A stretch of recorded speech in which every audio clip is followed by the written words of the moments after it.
Okay, good evening, everyone.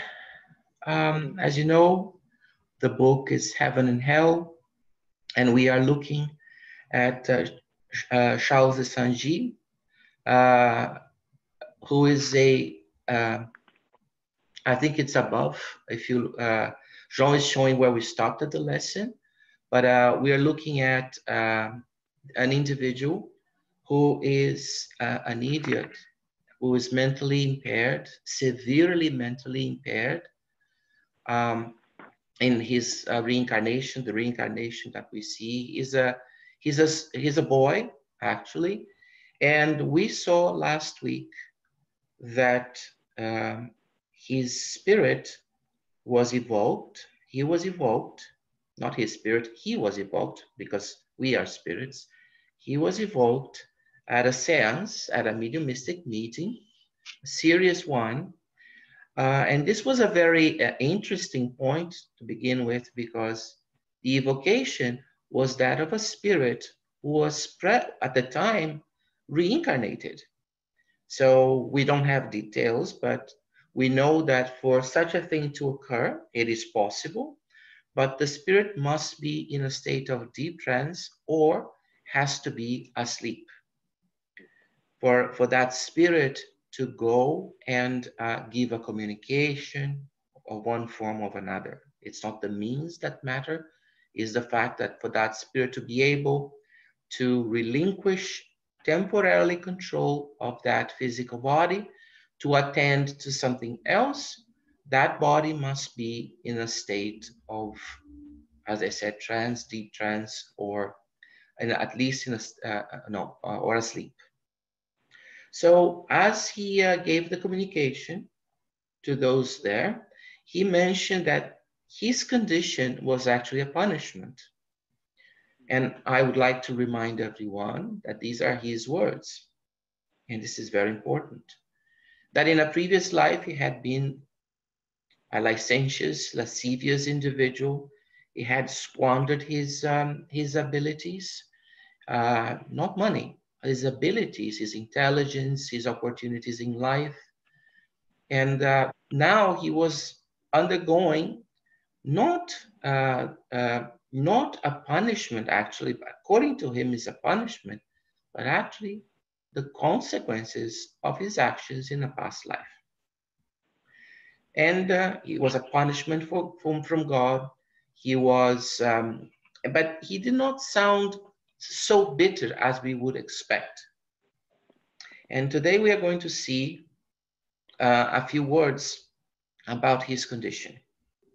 Okay. Yes. So, who would like to read for us? Yeah. Okay, I'll read, Oh, Julio. thank you, Sarayda.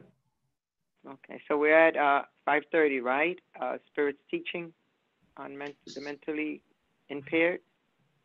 Yes, Okay. and Okay. we are good. So, yes, so that's right. Okay. So we're on page 530, part 2, chapter 8. A Spirit's teaching on the mentally impaired given at the Parisian Society.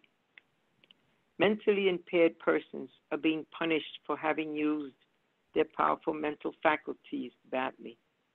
Their soul is imprisoned in a body whose incapacitated brain cannot express their thoughts. This mental and physical muteness comprises one of the cruelest earthly punishments possible and is often chosen by repentant spirits who want to redeem their wrongs.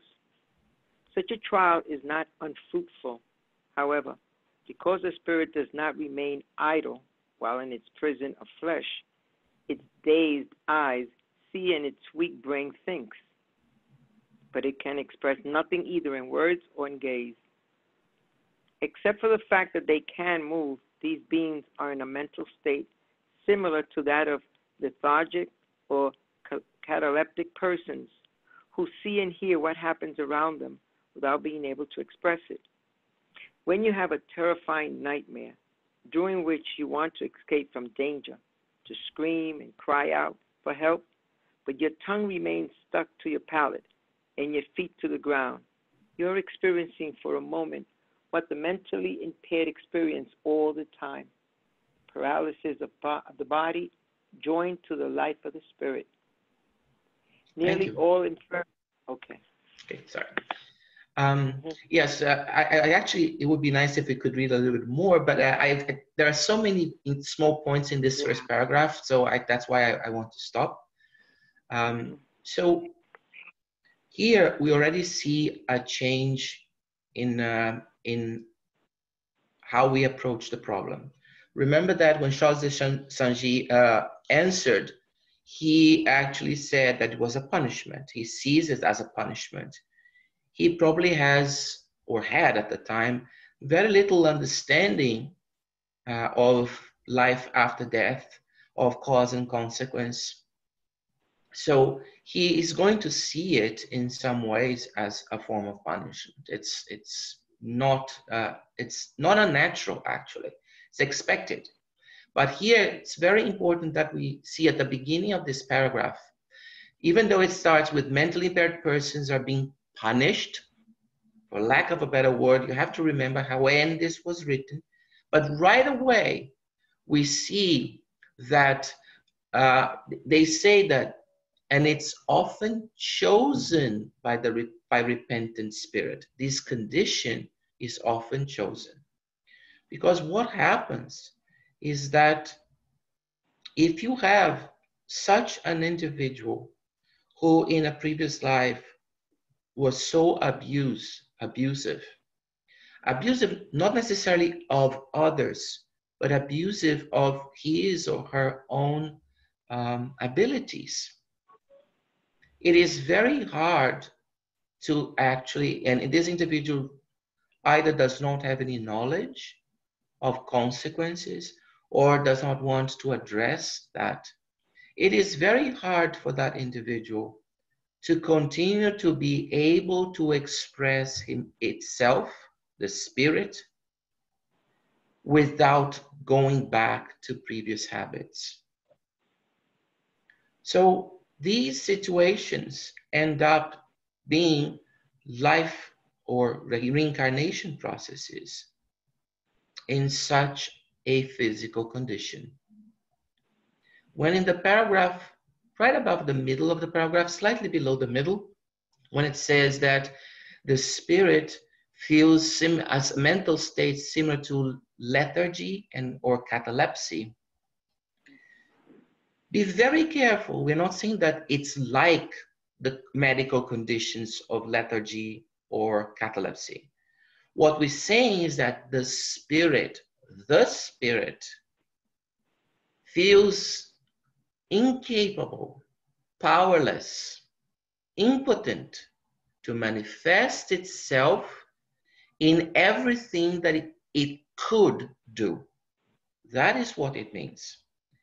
So it is as if we were lethargic, cataleptic. The spirit cannot be lethargic. The spirit itself cannot be cataleptic. But its impotence, its lack of ability to express itself through the physical body, because remember, we are dealing with a reincarnated spirit. In that sense, it is as if for the spirit, it were lethargic, cataleptic. And it's an interesting point, because if you remember the communication and his answers, he was very articulate in his answers. So as a spirit not connected to his physicality, at least not in its intense sense, because remember, even though he went to the seance, he was still connected to his physical body by the silver cord. We never detach ourselves completely from the physical body during the reincarnation process. But the perispirit is a lot freer in that state. And you remember that his answers were very articulate. He could express himself completely different than his physical body would have done it. Probably through grunts, through blows of language, if anything, or very disarticulated gestures, but not when he was at the seance in his spiritual, as a spiritual being. There he was articulate. So for the spirit, It's a time, it's like a time for meditating about that past. Being in this body, in some words, imprisoned, in some ways, imprisoned in that physicality. Imprisoned in the sense that it cannot do more than, let's say, a free person. It could not do more than a free spirit. Imprisoned in that physicality, it was time for that spirit to look inwardly as opposed to, or look so much to its surrounding, to its environment. So it is a time for that spirit to meditate about the lifetimes, the past lives, the past behaviors, and in doing so, perhaps correct a little bit of that for future reincarnation processes. We saw that it's never lost.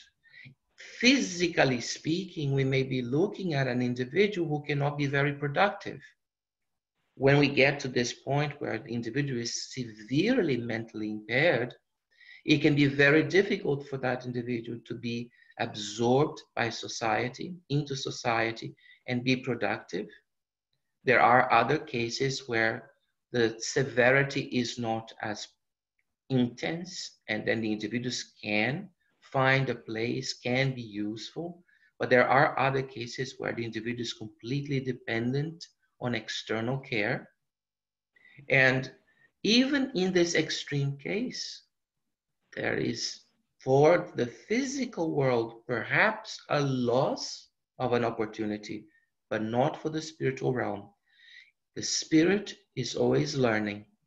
Everything that that spirit would have enjoyed doing, manifesting, expressing, that is now cut off, that it's now cut off from, is an opportunity for that being, that sentience, to look back and reflect on past lives. Mm.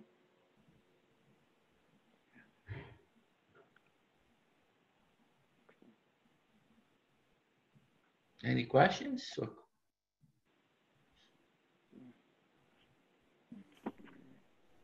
Okay, Daniela, go ahead, please.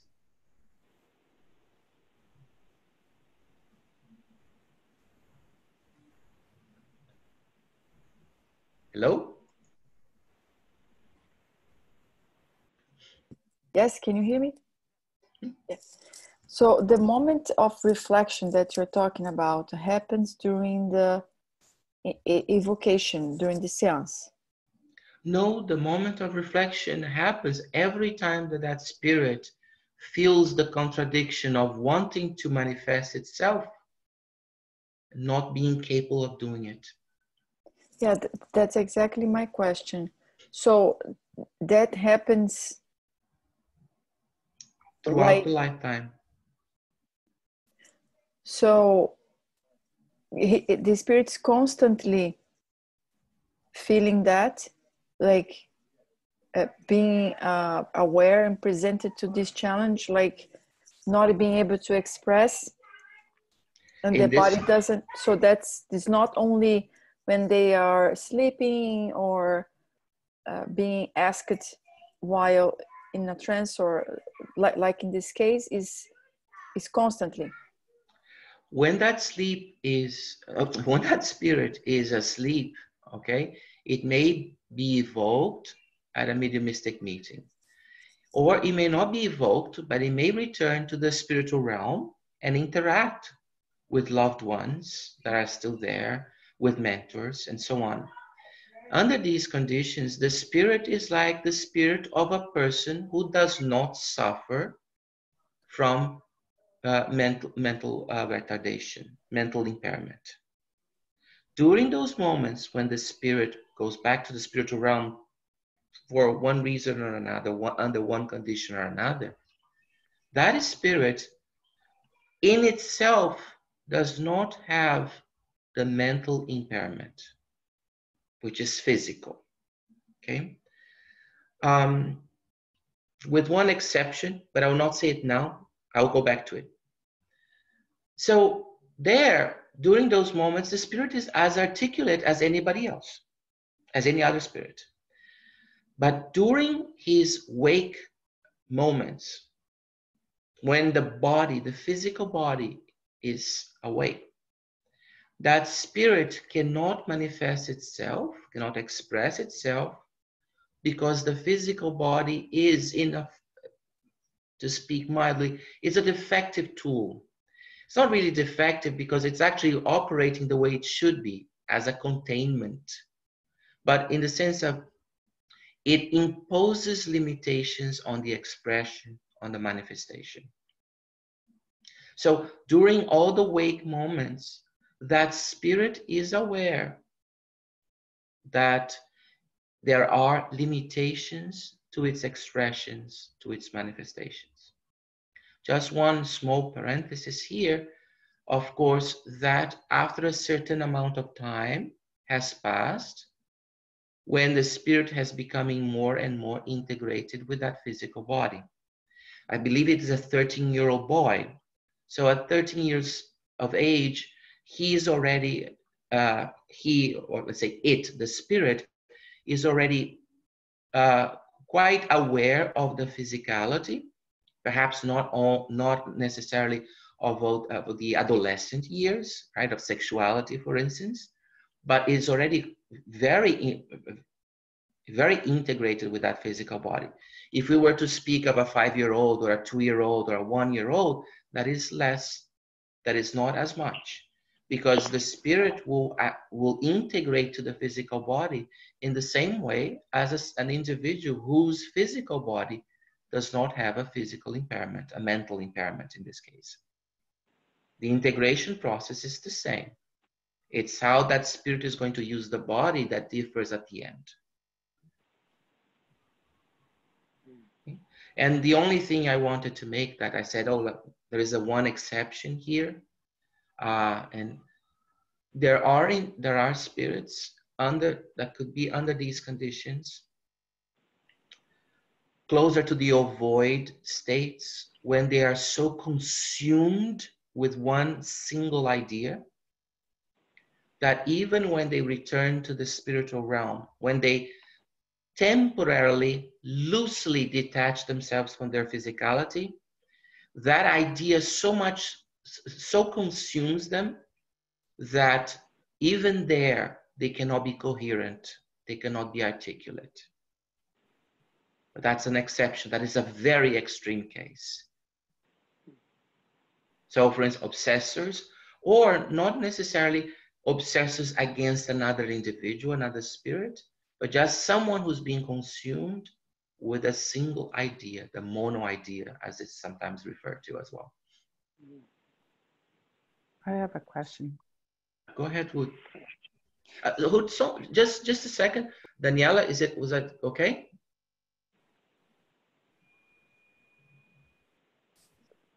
Since you mentioned a younger age, so the spirit, as it gets older, is more aware of its restrictions or less aware because it's more integrated into the body? As the spirit becomes more and more integrated with the body, in other words, as the spirit interacts longer and longer periods with its physical body, because it doesn't really get old, the spirit, I know what you meant, and sometimes the body older. but as it interacts more and more with that physical body in terms of time, it becomes more and more aware, because think of it this way, right? As we grow into adolescence, as we grow into adulthood, we want to do more and more. And the restriction is always the same. So we become more and more aware of the difficulties that we are now feeling. That is true. Okay. Sorry, Hoot. Please go ahead. No problem. Actually, that was going to be my question. So you answered already. Thank you. Good.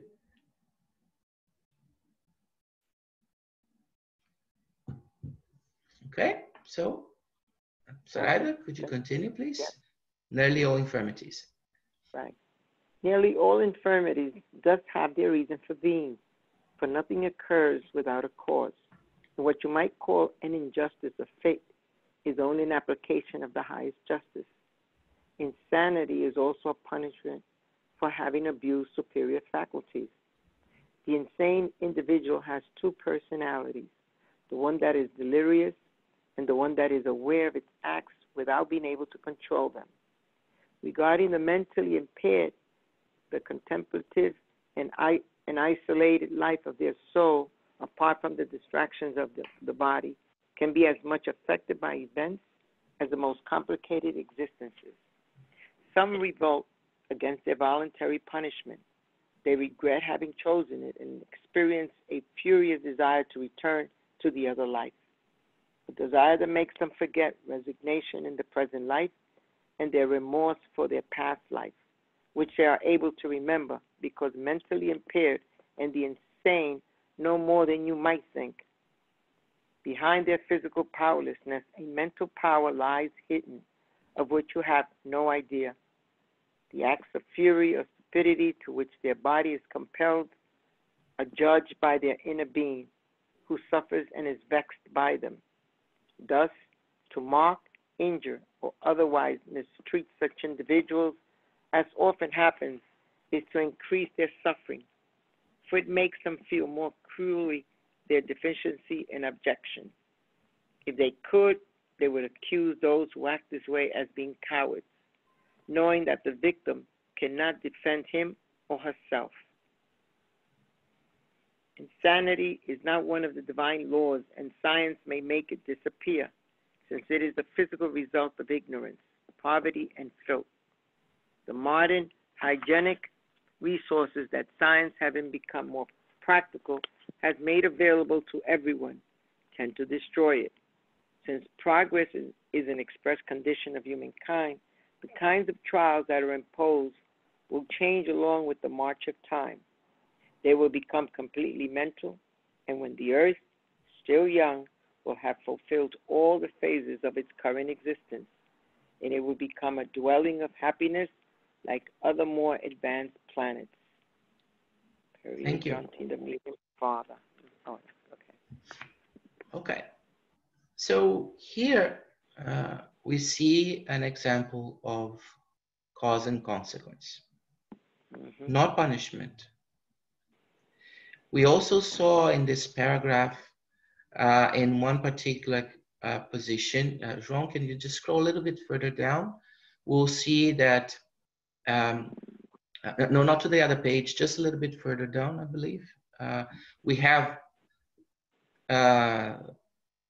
just at the beginning of the paragraph, I just want to say, some revolt against their voluntary punishment. In other words, they may see as punishment. We can even use the word. It's not the problem was not the word. What we always need to understand in these situations is the context.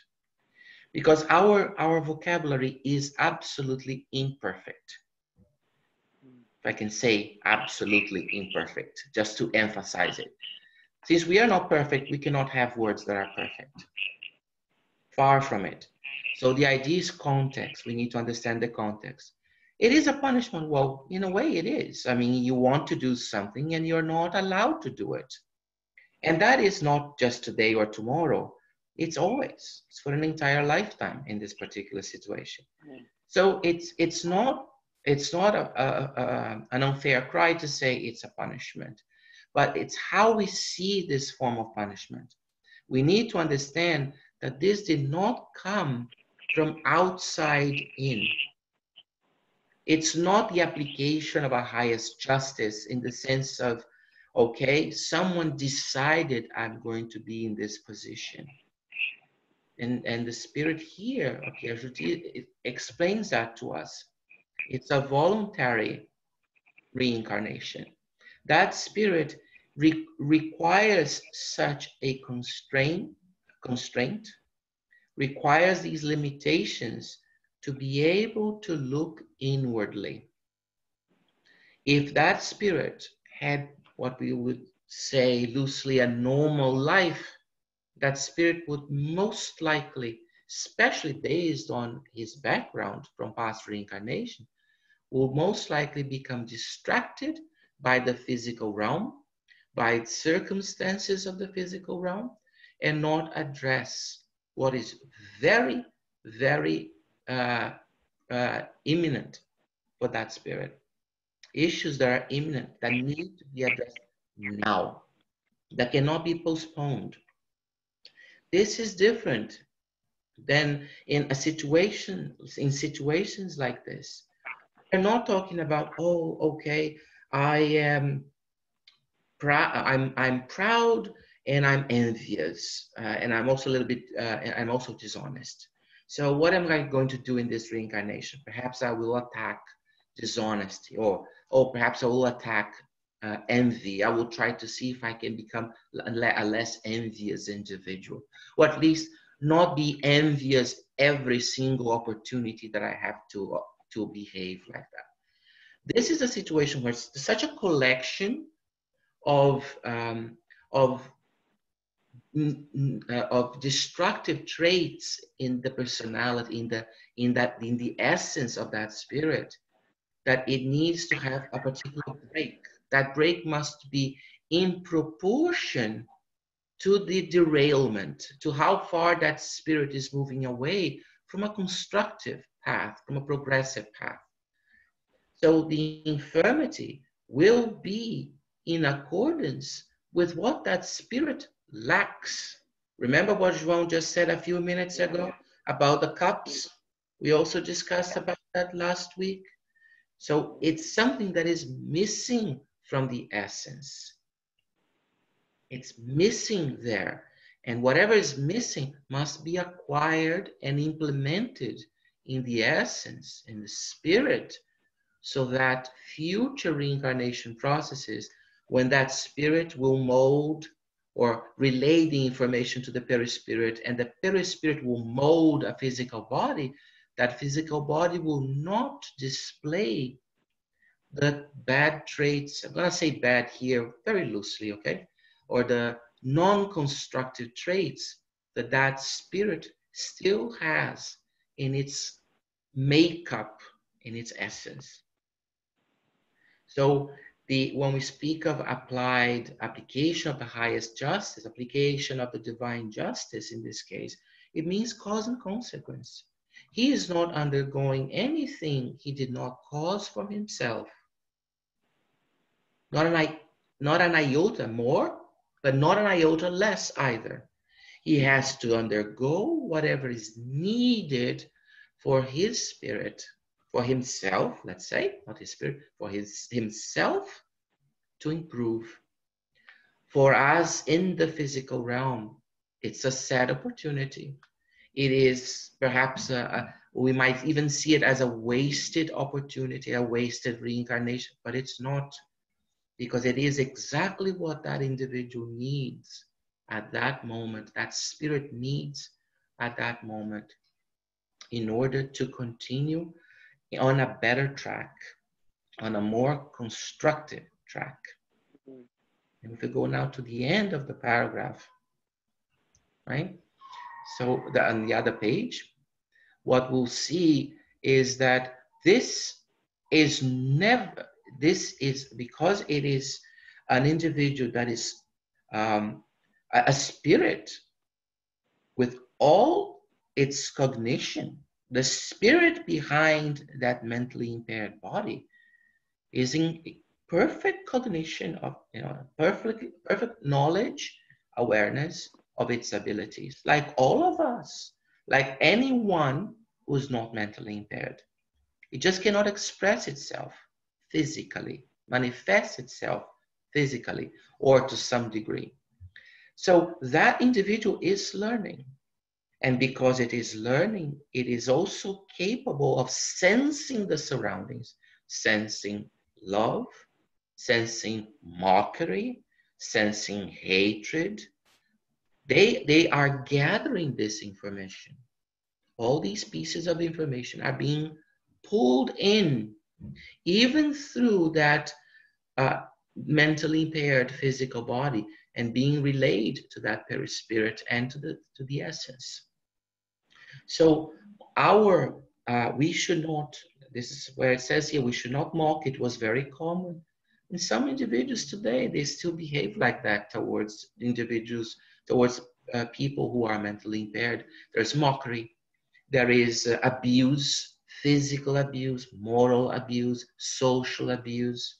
There's some form of mistreatment that can be from very mild to very, very intense type of abuse. And we should not be doing that, because we may actually be dealing with a spirit in front of us that may even be more, in terms of intellectual progress, they may be above us. And that individual suffers even more now. That spirit in that condition will suffer even more, because it's already suffering from the impairment, the limitations, the constraints. And on top of everything, we are piling up the mockery, the injustices, the mistreatments, and so on and so forth. Yeah. So we must treat them as regular individuals, respect their limitations, whatever they are, but they are still regular individuals. That spirit behind that physical body is, as I said, with that very, very extreme case, that is an exception, it's fully aware of the situation and is learning from it. And we have a responsibility in this learning process. Because if we mock, if we mistreat this individual, we may actually be creating extra conditions to make it even more difficult for that spirit to reevaluate its past lives, its past behaviors. And we will have a responsibility. That the responsibility of that spirit goes only up to a certain point. When now that spirit is being unfairly treated by others, then we end up having responsibilities as well. So we should see insanity, much like any disease, as the law of cause and consequence in action, not punishments in the negative connotation, in the negative context, but cause and consequence. They may be harsh, they may look difficult, they may look almost like there is no divine justice, but it's not that. As we said before, as the spirits have been telling us, it's a voluntary reincarnation process. And even if we were to remove conditions on earth, all of it, let's imagine the perfect scenario that we would remove poverty, that we would remove inequality, we would remove complete ignorance, everything, that we would live in a society in that sense, as perfect as we can imagine right now, there would still be conditions that the spirits would devise in order to establish limitations, in order to establish constraints to them, so that they can learn. Because if everything is very nice around us, we don't have challenges. And challenges are an important aspect for us to progress. Just want to make one particular comment. If you look at the last paragraph Zoraida read for us, and you go 1, 2, 3 lines from bottom up of the last paragraph, where it says, will become completely mental. This is not in the original. I think it's an afterthought that ended up in print, because it makes no sense. To become mental, it would mean that they would, it's not what we are discussing here. So the part that says they will become completely mental, just cross it out from your books if you are reading it from a book. It's not in the original. Just go, that are imposed will change along the march of time, semicolon, and when the earth, still young, will have fulfilled, and so on and so forth. Extract, remove, they will become completely mental. Okay. Julio, can I ask a question? It's Teresa. Yes, hello, Teresa. So this spirit, he's out of body. but he's not expressing cause, action and reaction. He's expressing punishment, being like victimized. So would we understand then that, is he really expiating because his attitude is not, you know what I mean? He's not recognizing it.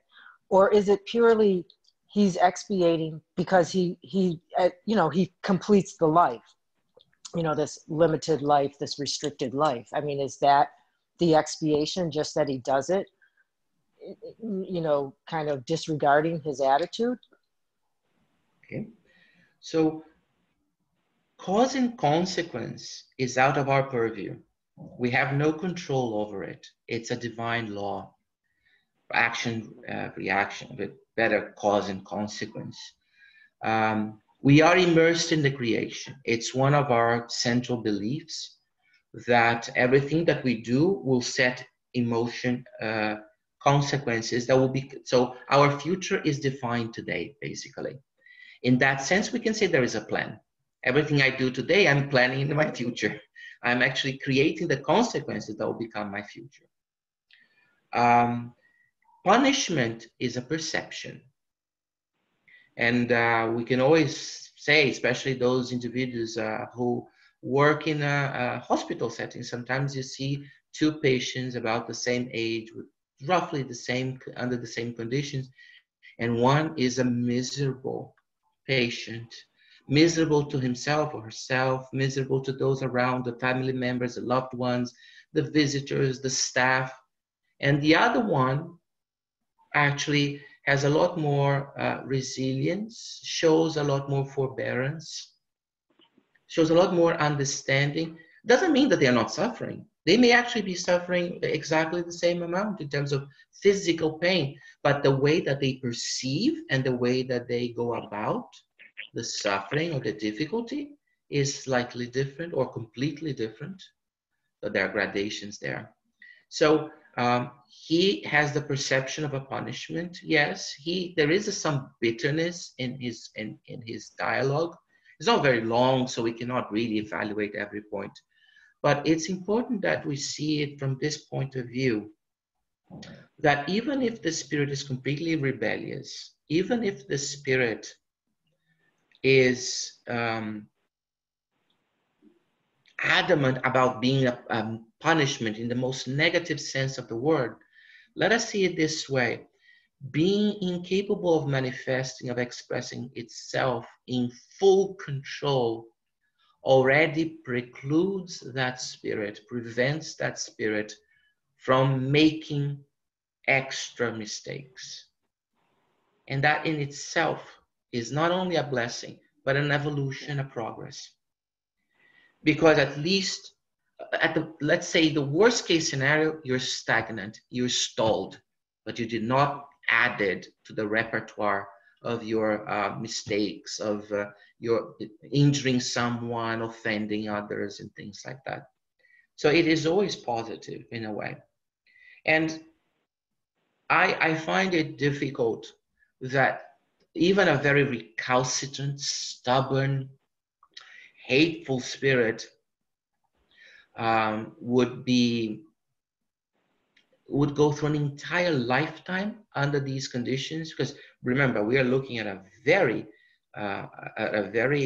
severe condition here. He's completely mentally impaired. He needs, as we saw before, he doesn't even recognize his own parents.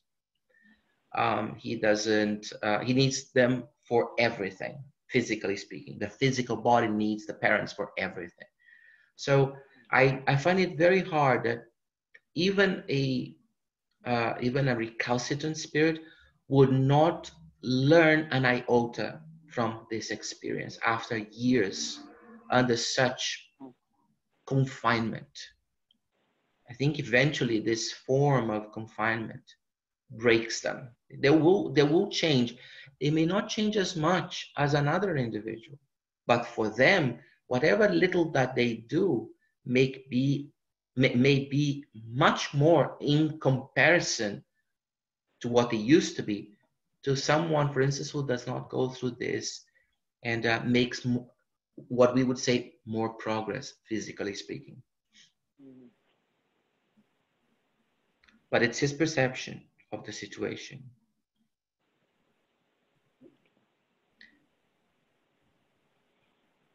Okay, autism is in the same situation. What we are looking at, listen, I'm making very generic statements here, right?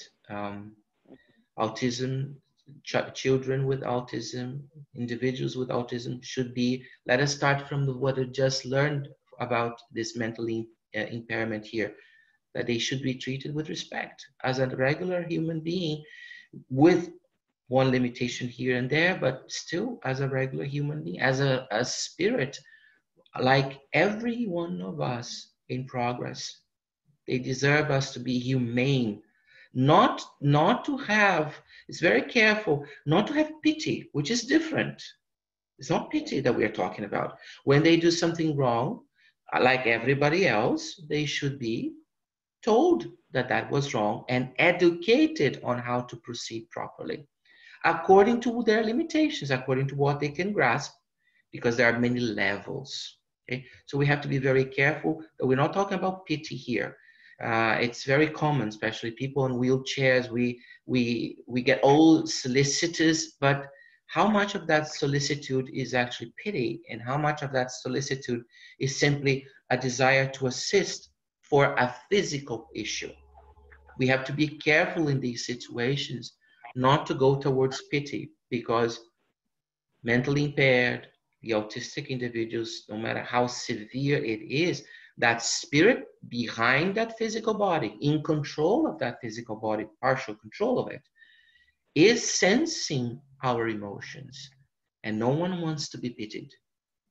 We want to be understood. We want to be respected. And like it said here, insanity, as all other diseases on earth, are consequences of our lives. Not necessarily the previous one, okay? It can be something five lives, lifetimes ago. It's not for us to judge. It's not for us to go around and look, oh, this person has this person that. Oh, this one has diabetes, probably ate a lot in the no, it was one of those fat kings and queens of, no, it's not for us to do that.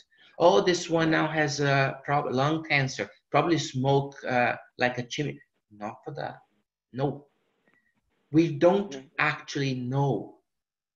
The correlation is not that direct, one-to-one. What we can say is that it's a reincarnation process that for them is the best opportunity for them to grow, to improve. Mm-hmm. Not to mention that there could be, in some cases, an opportunity for those around these individuals to grow and progress. Right. We have to be very careful.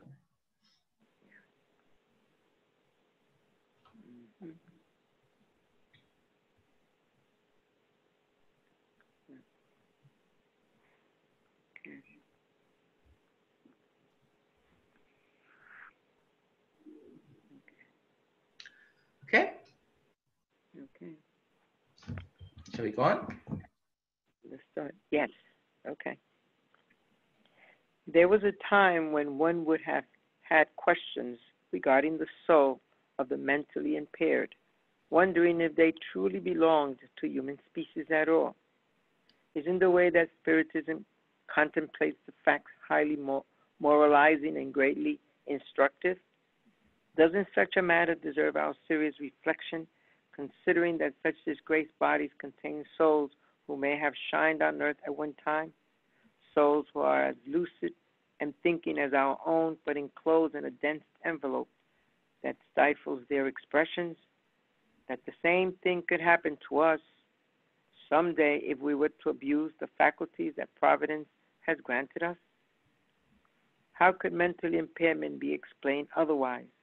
How could we reconcile it with the justice and goodness of God apart from accepting the cruelty of existences? If the soul has not lived before, then it must have been created at the same time as the body.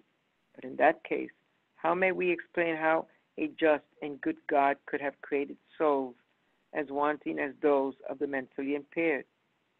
Here, we are not dealing with one of those accidents, like insanity, for example, which may be prevented or cured, but with beings who are born and die in the same condition. Since they have no notion of good or evil, what is their faith in the eternal life?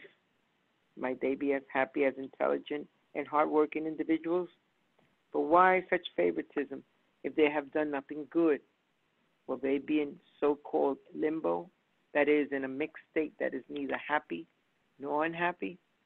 But then why such eternal inferiority? Is it their fault that God has created the mentally impaired? We challenge all those who deny the doctrine of reincarnation to break this impasse.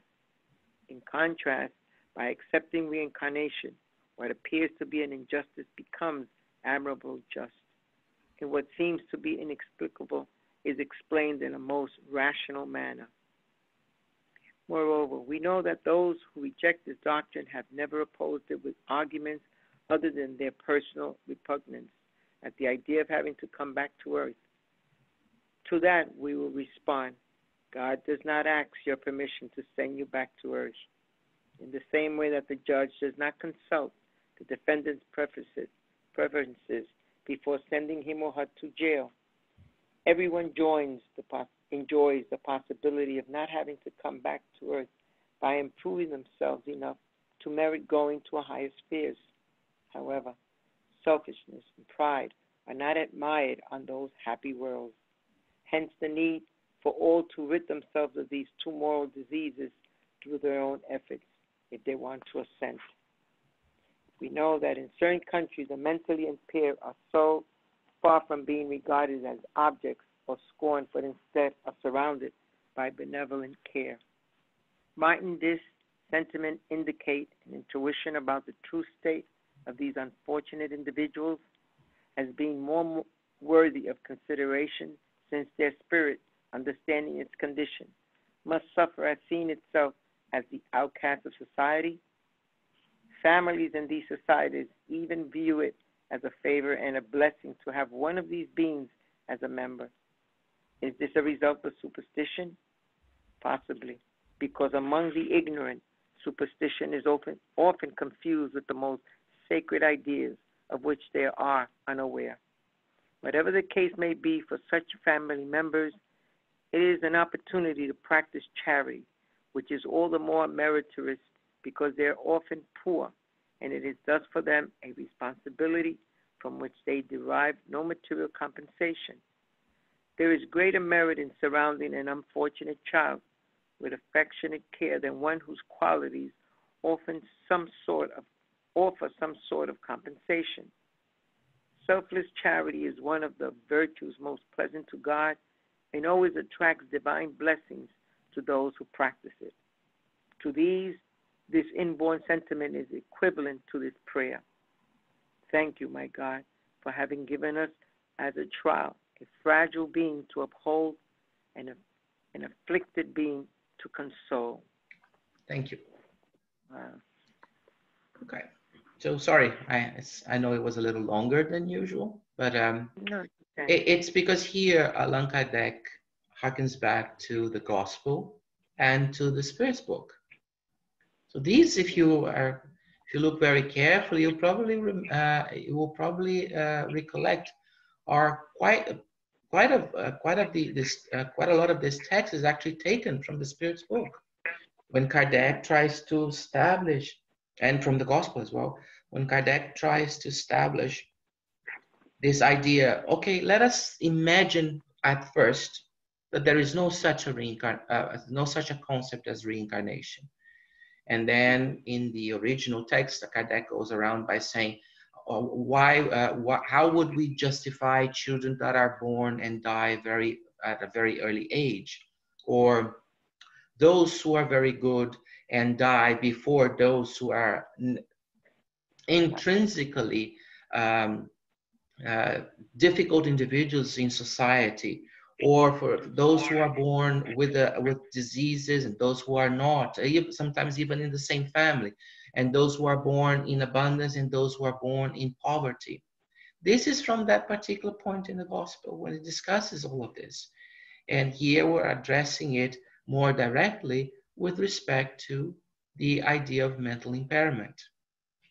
And without the idea of reincarnation, it is very hard for us to think of it, because if we have only one lifetime, whether there is a heaven or a hell becomes immaterial.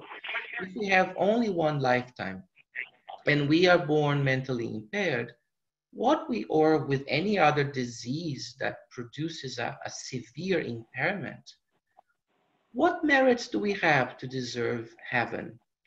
And what have we done so badly to deserve hell? If we look at humanity from the point of view of our history, and this is going to be a bit harsh, I warn you. Look, when I say humanity, I'm not talking about the last 5 years or the last 50 or even the last 500. Our whole history on this planet, we'll see that we have evolved considerably. We went through stages where the defective individuals, as they were addressed as defective, at first would not even be allowed to live. They would be killed on the spot. The moment that some form of severe impairment was detected, these individuals would not be allowed. Then we moved on by imprisoning them. So they were pushed away like lepers in the time of Jesus that had to live separately from everybody else. So we were imprisoning them. And we are slowly moving towards a more humane approach where we want to integrate them as much as possible in society. For those who reach a point of such a severity that integration, at least from the means we have today, because technology is assisting us a lot, science is assisting us a lot,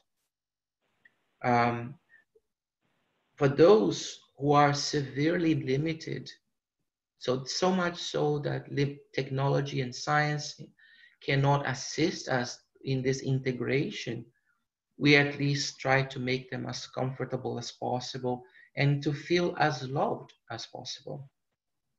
The idea that they are separate forms of human beings is today completely unacceptable.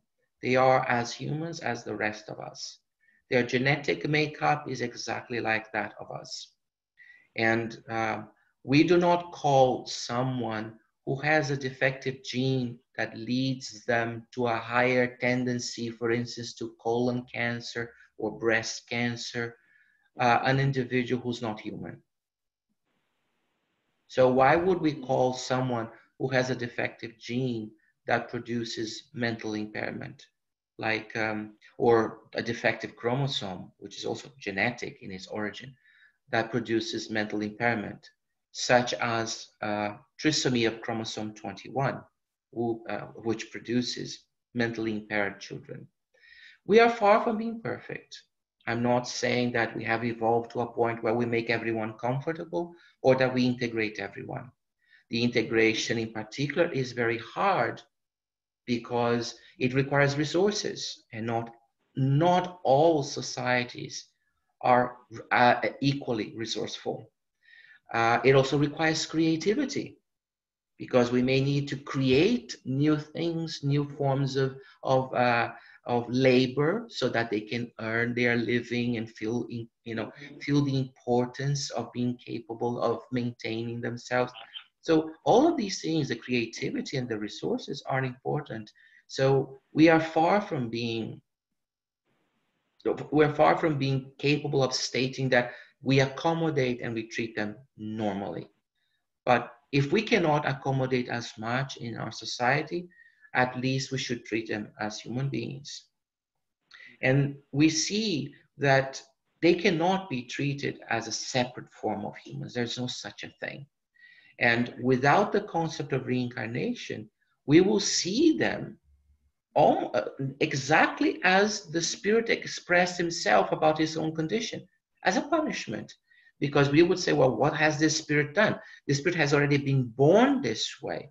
What has it done? If only one life explains everything, it cannot explain this. If only one life can account for everything, how to explain someone being born in such a condition? There's no such a thing as lottery. Either God is just, equanimously just, in other words, justice is equal for everyone, or it is not. You cannot be halfway. In the same way that there is no such a person that is half honest. So if we truly believe that God is just and it's perfect, there has to be something we are missing. That one life, one lifetime, one life on this planet cannot explain everything. Or, so either we come up with something else, or we find what we are missing.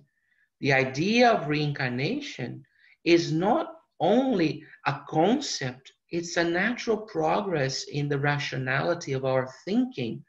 Because by the time we accept the possibility, I'm going to put it this way, we accept the possibility that there might be other lifetimes, that there might be other incursions here on planet Earth in different physical bodies, we begin to build a much stronger, much more solid structure for our faith. Because then we begin to see that everything now is the future of our past. And everything now is the consequence of our past actions. And we also see that they are never going to be forever. That there will be a lesson learned from each one of these difficulties, vicissitudes, impairments, limitations, and that once we learn, we move out of it, we extricate ourselves from that condition. So future lives also will be better from what we learned today. Today is the future of our past and the past of our future. Poetically, cause and consequence. So by accepting the possibility, trying to be very mild here, because, spiritists, if we are truly spiritists, of course we believe in reincarnation. But let's say we want let's say we want to address this to individuals who are not very comfortable with it yet. If we at least take into consideration the possibility that the reincarnation is possible, we begin to answer a lot more questions than we were able to with only a single lifetime, a single existence. Even if that single existence was one in which we believed in God. The point here is not to believe in God or not. It's not that.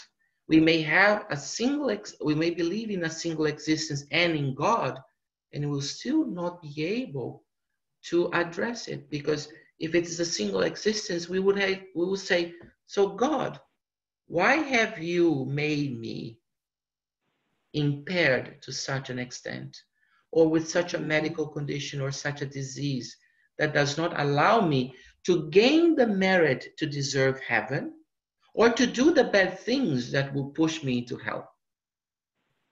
To use the old vocabulary, the old beliefs of a heaven and hell. This is the book, Heaven and Hell. So if I have only one reincarnation, I'm impaired, I have no merit to be in heaven, because merit is not pity. The pity of others will not put us in any good place in heaven or in the higher spheres of the perfect spirits, the angelical beings. Pity is not merit, is not growth. We have to grow to evolve. And this is what is saying here. And so throughout our history, we had these views, and we see that we're still growing into this process. We're still establishing ourselves, trying to make them more comfortable, trying to make them more adapted to society and adapting our society to them to meet their needs. And we have to continue on that track, moving away from superstition, moving away from silly, non-scientific beliefs that they are a different species, there are different type of human beings, and to treat them like they are human beings in the flesh who deserve our respect and our understanding.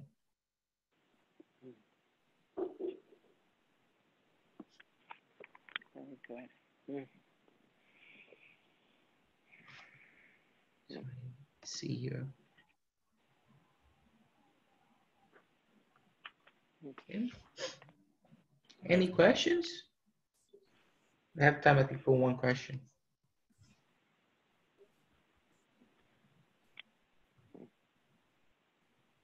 In the chat, Julia.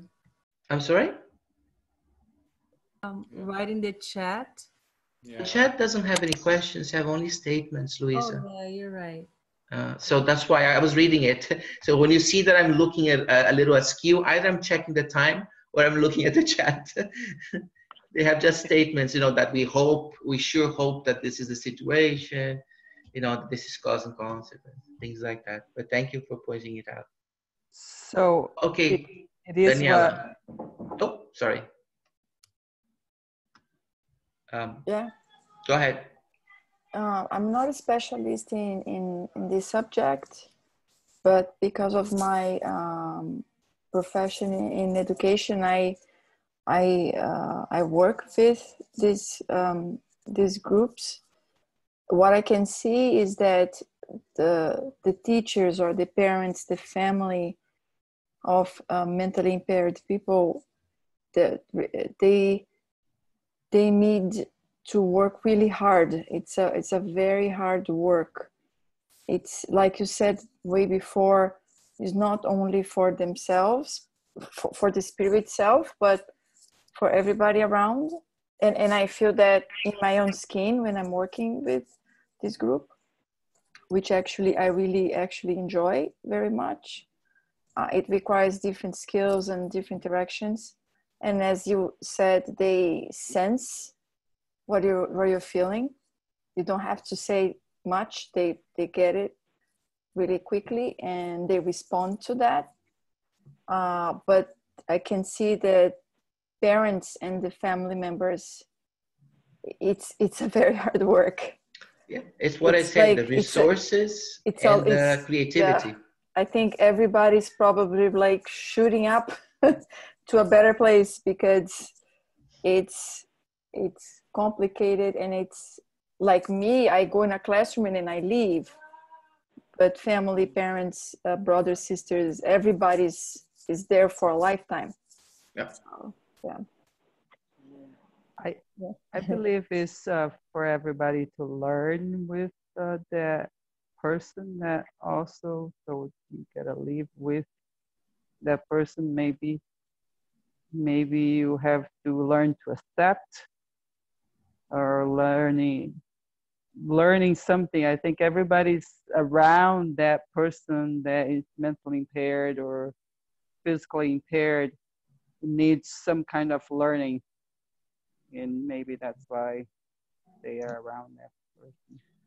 It's the accommodation, and the accommodation requires the resources and the creativity. Not to mention love. Love is everywhere. It's always there. So, of course. Okay, so I think we just went a little over time. We'll have to stop here. Okay, thank you, everyone. Right. It's the right time, right, John? Yes.